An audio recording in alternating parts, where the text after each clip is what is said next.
Rain tapped softly against my bedroom window the night my mother finally asked me who I was talking to. Not just asked, demanded. I remember the exact sound of her voice because it cut through the room so sharply that even Hannah went quiet. Emma? I looked up from the floor where I sat cross-legged with an old deck of cards spread between me and the empty space beside my bed. Or, not empty to me. Hannah sat there in her oversized yellow sweater, knees tucked to her chest, dark hair hanging damp around her pale face. She smiled when I looked at her. Don't tell her. My mother stood in the doorway, gripping the frame hard enough for her knuckles to whiten. Who are you talking to? I frowned. Hannah? My mom's face changed instantly. Not confusion, fear. Real fear. You know, Hannah, Mom, we've been best friends since we were kids. Hannah giggled beside me. My mother looked at the empty spot next to my bed, then back to me. Emma, Hannah died when you were 7. The room went cold, not metaphorically, actually cold. My breath bogged faintly in front of me. Beside me, Hannah slowly stopped smiling, and suddenly I remembered. We were 7 years old the day Hannah died. I hadn't thought about it in years, not really. The memories had always felt blurry, like trying to remember a nightmare after waking up. But the second my mother said those words, everything came back all at once. The woods, the creek, the blood. God, so much blood. Race you!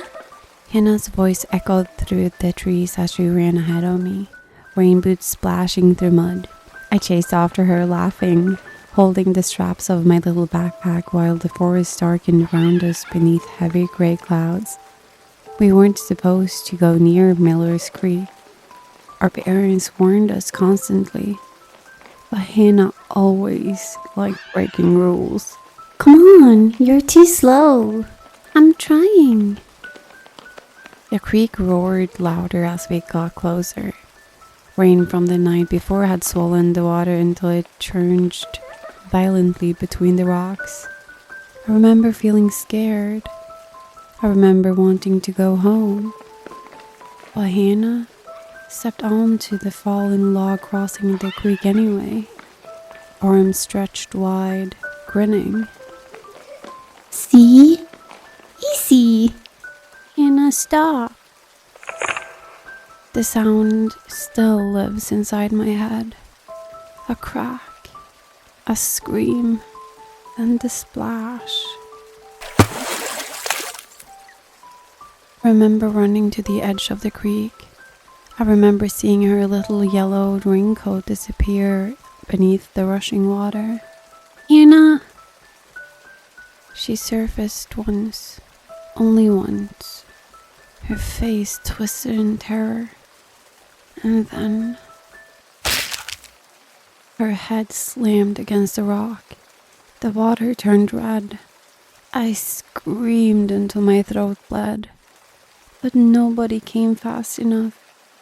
Nobody ever comes fast enough.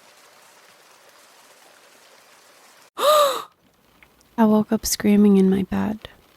Rain hammered the windows outside. My chest heaved violently.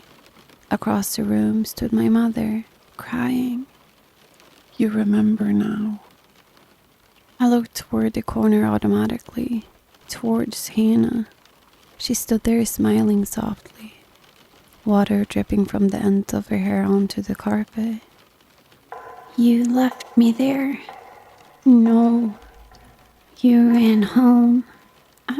I was scared. You left me alone. You promised we'd always stay together. My mother rushed to my bed and grabbed my face. Emma, listen to me carefully. You started talking to Hannah again after the accident. You would set places for her at dinner. You talked to empty rooms. You said she stood outside your window at night. Cold dread crawled through me. We took you to doctors, therapists. They said it was trauma. They lied. The lights flickered overhead. Once, twice, then died. And in the pitch black beside my bed, I heard breathing. Not mine, not my mother's. Wet, gurgling, close, very close. I waited for you. My mother gasped, because Hannah wasn't across the room anymore. She stood directly behind me. For the first time in years, I saw what she really looked like. Her skull was split open above one eye. River water poured endlessly from her mouth. Her neck bent wrong. Her yellow sweater was soaked black with blood. And yet, she still smiled. You should have died with me. My mother grabbed me and dragged me from the room while Hannah's laughter echoed behind us. Our footsteps followed, soft bare feet against hardwood, slow, patient coming after us. After that night, things got worse, much worse.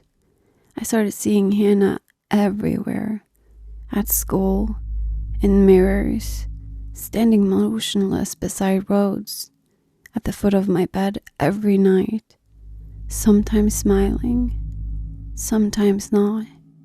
And she kept asking me to do things, terrible things. Climb onto the roof with me.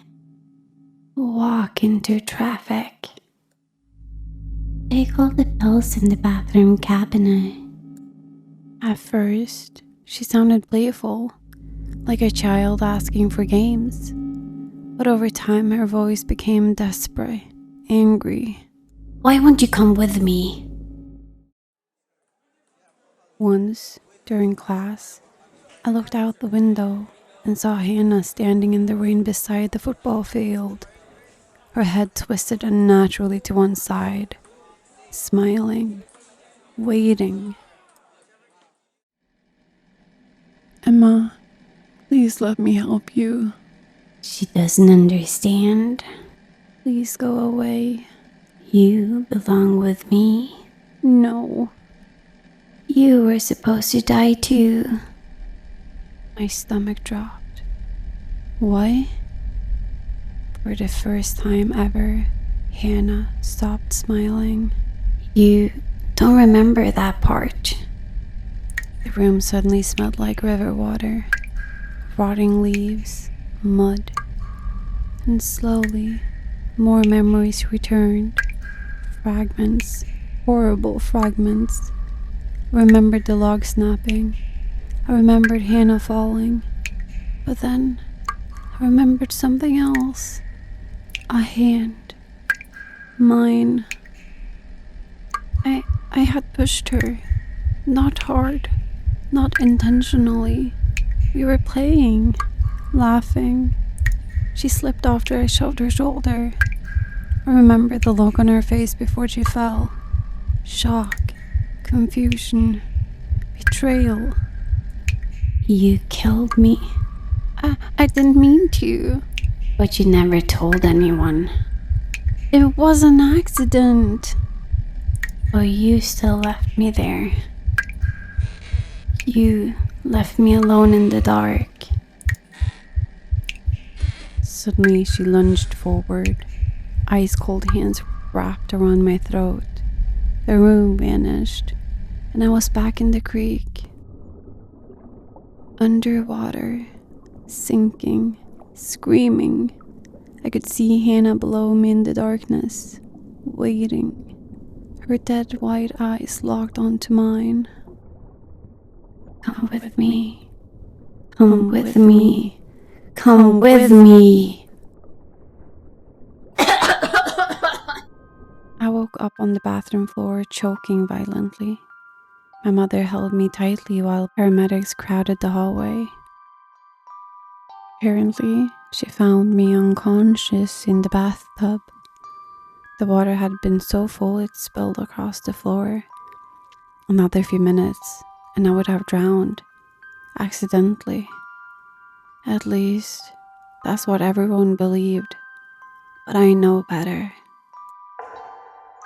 Hannah stood in the doorway watching us, smiling, still waiting. That was 3 months ago. My mother moved us away after that. New town, new apartment, new locks on every door. But Hannah followed. She always follows. Sometimes I wake up and find wet footprints beside my bed. Sometimes I hear her humming outside my bedroom door. And every night at exactly 3:43 a.m., I hear knocking on my window. 2 slow taps. When I look outside, she's always there, standing in the dark. Yellow sweater soaked with the river water, head bent unnaturally sideways, smiling at me, waiting for me to finally come outside, waiting for me to join her.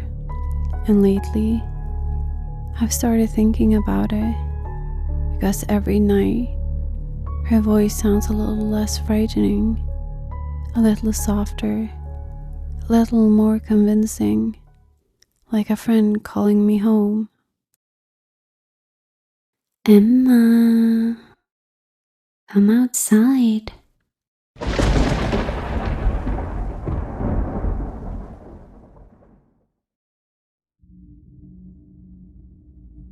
You felt it, didn't you? That moment where something changed.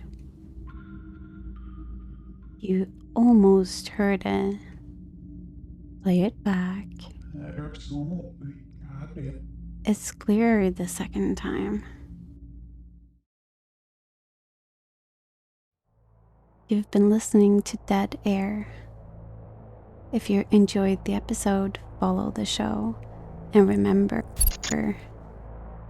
listen closely. New episodes every week. Good night.